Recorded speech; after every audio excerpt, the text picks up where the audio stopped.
qué muchas veces tenemos tanta dificultad en resolver los problemas? Es que existen algunos factores inhibidores para la resolución de problemas. Y vamos a verlos para que pueda identificarlos y pueda evitarlos. Antes de todo, la identificación del problema, que muchas veces no se entiende mucho. Claro, por supuesto que yo sé cuál es el problema. No. Muchas veces hay una descripción inadecuada, incorrecta, y que le va a llevar a perder algunos pasos y posiblemente no identificar la causa del problema, no resolverlo. Un ejemplo del cotidiano. Muchas veces decimos que mi problema es la falta de plata, la falta de dinero. No. El problema no es la falta de dinero, sino que son las causas que te llevan a no tener dinero. Este es el problema que tienes que resolver. Un otro factor inhibidor es la prisa. O sea, como por el general las personas, a ellas no les gusta resolver los problemas, tienen prisa y ahí quieren resolver, librarse del problema literalmente lo más rápido posible. Y ahí muchas veces algunas causas, algunos aspectos no se ven adecuadamente y se conduce a soluciones, conclusiones incorrectas. Poca participación del equipo. Muchas veces hay gente que es más tímida, no conoce tanto el problema, hay que incentivarlos a participar. Y más, un problema muchas veces tiene distintos aspectos. Entonces hay que asegurarse que tenga en el equipo gente que sepa identificar todos los aspectos. Administrativos, operativos, mantenimiento, lo que sea, que le permita una visión del todo para, de hecho, encontrar la solución del problema.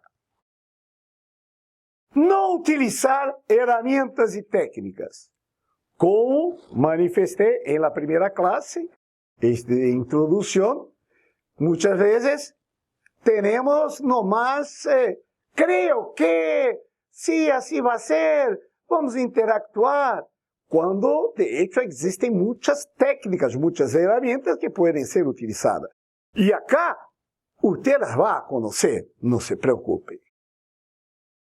Falta de datos coherentes. Son dos temas. Muchas veces tenemos pocos datos que no nos permiten construir una visión del todo. Y muchas veces esos datos no están coherentes, consistentes. Entonces, datos dispersos, no significativos, no van a generar información.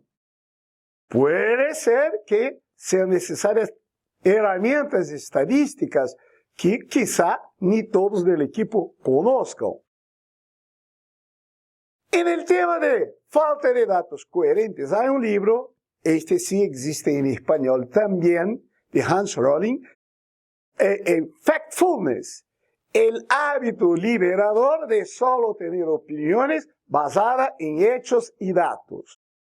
Pero, aún así, es importante contextualizarlos. El libro, que es muy agradable porque es lleno de ejemplos, no es meramente teórico, nos enseña eso. Entonces, por ejemplo, si usted va a lanzar un producto, nomás para mostrarle cómo es la importancia de contextualizar los datos. En nivel internacional, por supuesto que usted va a procurar algún indicador, como por ejemplo el indicador de desarrollo humano, el IDH. Y por ahí, si lo consulta en la internet, lo puede ubicar, verá que Dinamarca tiene un altísimo IDH. O sea, en 2001 era 0,876 y ahora en 2017 está cerca de 1, que es el máximo, 0,929. ¿Verdad? ¿Verdad? Sí. Pero, fíjense, si usted mira Mozambique, que en 2001 tendría 0,311 y hoy día tiene 0,437, ay, bajo, ¿no? Sí, pero fíjese que de 2001 a 2017 hubo una variación de 40%, lo que significa que hay inmensas oportunidades de negocio en países tales cual Mozambique. Mientras en Dinamarca, el mercado puede ser bueno y tal, pero la variación, o sea, la entrada de nuevos productos ya es más difícil, ¿no? Un ejemplo de eso podría verlo en la película Padman. Y el libro ese hace una referencia. Por ejemplo, una empresa de absorbentes higiénicos usados por el periodo de menstruación por las mujeres. En Dinamarca, por ejemplo, se podría buscar, encontrar un que fuera bastante delgadito, que no se podría ver por encima, por bajo de los pantalones utilizados para la gimnástica. Pero, ¿cuántas mujeres este mercado te proporcionaría? No sé, quizá 50, 100 mil. Pero si mira, por ejemplo, países como países africanos, la India, donde se basa esta película, verá que hay muchas mujeres que no tienen, no conocen el absorbente. Y esa historia es la historia de un hombre que identificó el problema, vio distintas soluciones y buscó aquella solución que, así como le dio también retorno financiero, sí, por supuesto, pero también atendía a su voluntad de aumentar la salud, la satisfacción de las mujeres de su pueblo. Una película interesante, un poco larga, ¿no? 2 horas y media creo, pero vale la pena. Todavía hablando de datos, información, conocimiento, datos e información no son la misma cosa. Datos son cualquier registro físico, mental, que se puede asociar a una persona, un objeto, que sea. Mientras la información son los datos configurados de manera apropiada para que uno los comprenda. Y el conocimiento, el uso consciente de la información procesada y trabajada. Por ejemplo, en mantenimiento hay algunos acrónimos, TMEF, tiempo medio entre fallos, o sea, el tiempo que un equipo está funcionando. Mientras el TMPR es el tiempo medio para reparación. Y la gente de la fábrica, operadores y mantenedores, tiene ahí, para un cierto equipo, el TMF fue de 345 días, el tiempo de reparo 1.5 días, en el próximo periodo fue 325, el tiempo de reparo 2.4. Bueno, esos son datos. Así como están, poco se logra de estos datos. Pero la gerencia intermedia va a calcular, por ejemplo, un indicador llamado disponibilidad, que es el tiempo operativo, el tiempo medio entre fallos, sobre el tiempo total, operando y más el tiempo parado para reparaciones. Y ahí yo tendría, por ejemplo, la información de que la disponibilidad es 98.9. Ya es una información. O sea, tenemos una buena disponibilidad, pero si lo echas en un gráfico, el conocimiento nos llevará a percibir que está bajando el tiempo medio entre fallos. O sea, los fallos están ocurriendo más a menudo. Entonces es necesario actuar en el sentido de evitar que eso ocurra. Los datos, información, conocimiento.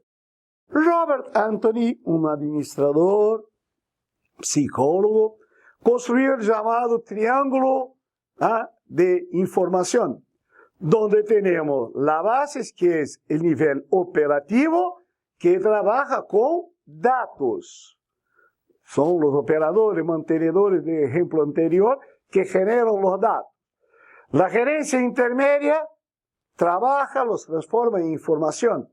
Esta información llevada al nivel estratégico hará con que el nivel estratégico, su conocimiento oriundo de su experiencia, de su expertise y de sus estudios, vea cuál es la solución, la mejor solución. Entonces, no confundirse con los términos datos, información y conocimiento. Pero hay todavía un otro aspecto que es llamado sesgo de confirmación. Aunque, sin duda, sea importante trabajar con datos coherentes, hay algo que fue demostrado por un grupo de psicólogos clínicos que hace con que todos nosotros tengamos la tendencia de creer en los datos que nos convienen, en los datos que confirmen nuestras creencias.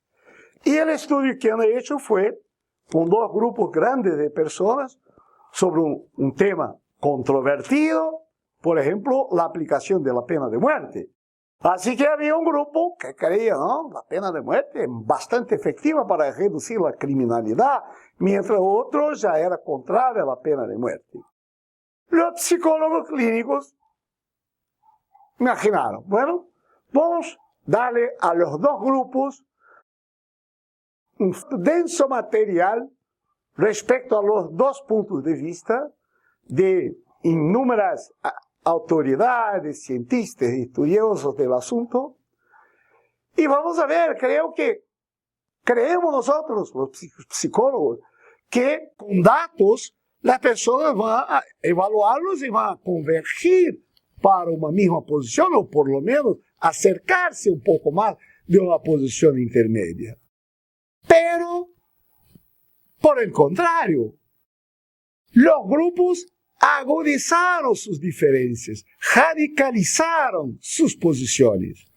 O sea, aunque el material tuviera contenido tanto favorable como contrario a la pena de muerte, cada uno de los grupos se identificó con aquello que le gustaba, aquello que confirmaba sus intenciones, sus ideas.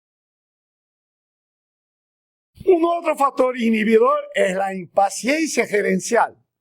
Así como el equipo, que mencioné hace poco, tiene prisa para resolver el problema y librarme de eso, así también la gerencia tiene interés que el problema sea resuelto. Pero hay que buscar un equilibrio entre la velocidad requerida para la solución y las dificultades del equipo y la dificultad que el problema puede poner a la gente. Entonces, no apurarlos demasiado, dejarlos que busquen la solución ideal. Y ahora, quizá el más importante, identificar la causa raíz. Todo problema tiene múltiples causas aparentes.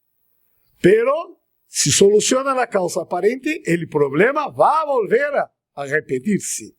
La causa raíz es aquella que una vez removida, cesa el problema.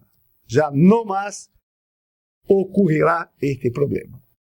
Y a lo largo de este curso vamos a ver muchas técnicas y herramientas para identificación de la causa raíz.